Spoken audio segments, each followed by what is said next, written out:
ਤਾ ਵੀ ਰੁੜ ਗਿਆ।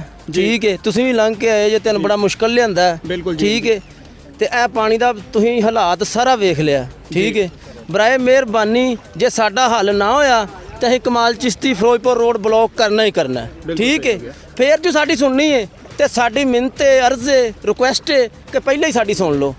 ਠੀਕ ਹੈ, ਨਿੱਕੇ ਨਿੱਕੇ ਬੱਚੇ ਨੇ, ਅਸੀਂ ਮਜ਼ਦੂਰ ਬੰਦੇ ਆ, ਮਜ਼ਦੂਰੀ ਤੇ ਜਾਣਾ ਹੁੰਦਾ, ਸਵੇਰ ਨੂੰ ਵੀ ਦੁਕਾਨ ਤੋਂ ਵੀ ਇੱਕ ਸੌਦਾ ਲਿਆਉਣਾ ਹੁੰਦਾ। ਸਾਡੇ ਇੱਥੇ ਦੁਕਾਨ ਵੀ ਕੋਈ ਨਹੀਂ ਗੀ, ਅਸੀਂ ਕੇਸਰਗੜ੍ਹੋਂ ਜਾਂ ਸ਼ਹਿਰੋਂ ਸੌਦਾ ਲਿਆਉਣਾ।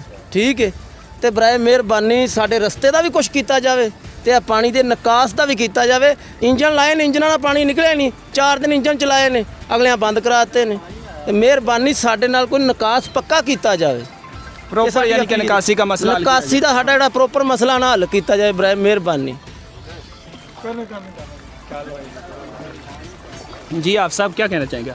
ਭਾਈ ਮੈਂ ਕਹਿਣਾ ਇਹ ਚਾਹੁੰਦਾ ਕਿ ਜੇ ਅਗਰ ਇਸੇ ਤਰ੍ਹਾਂ ਰਿਹਾ ਨਾ ਕੰਮ ਤੇ ਬਸਤੀ 1-2 ਦਿਨਾਂ 'ਚ ਗਰਕ ਵੀ ਹੋ ਜਾਏਗੀ ਤੇ ਡੁੱਬ ਵੀ ਜਾਏਗੀ। ਜਿਸ ਤਰ੍ਹਾਂ ਪਾਣੀ ਇੱਥੇ ਖੜਾ ਹੈ ਇਸ ਤਰ੍ਹਾਂ ਘਰਾਂ 'ਚ ਖੜਾ ਹੈ। ਅਗਰ ਮਜ਼ੀਦ ਬਾਰਿਸ਼ ਥੋੜੀ ਜਿਹੀ ਹੋਰ ਜ਼ਿਆਦਾ ਹੋਗੀ, ਛੱਤਾਂ ਗਿਰ ਜਾਣਗੀਆਂ, ਇਹ ਬਸਤੀ ਪੂਰੀ ਦੀ ਪੂਰੀ ਤਬਾਹ ਹੋ ਜਾਏਗੀ। ਔਰ ਇਹਦੇ ਫਿਰ ਇੱਥੋਂ ਦੇ ਇੰਤਜ਼ਾਮੀਆਂ ਜਿਹੜੇ ਨੇ ਉਹ ਜ਼ਿੰਮੇਦਾਰ ਨੇ। बिल्कुल सही हो गया। ਔਰ ਬਾਰਿਸ਼ ਦੱਸੀ ਗਈ ਆ बिल्कुल जी पहली बारिश हुई है ये तक तो पानी नहीं साढ़े निकलिया, तो कुछ पानी नहीं निकलिया।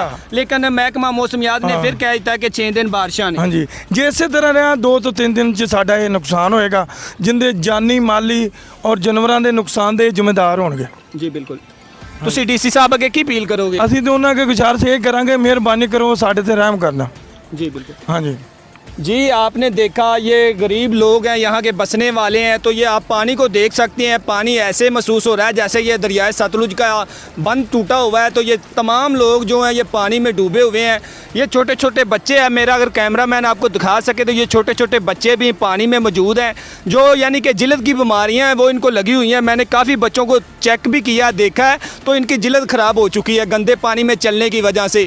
तो हमारी माएँ और माएँ बहनें बेटियाँ यहाँ से गुजर कर जाती हैं, तो कुछ लोग जो यहाँ पे मौजूद हैं वो नमाज़ पढ़ने के लिए यहाँ गंदे पानी से डेली का गुजरते हैं।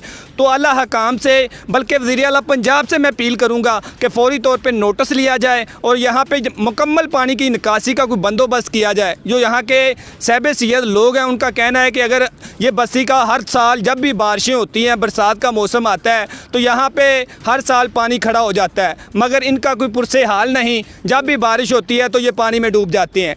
तो ज़िली इंतज़ामिया के साथ साथ मेरी आला हकाम से भी अपील है कि फ़ौरी नोटिस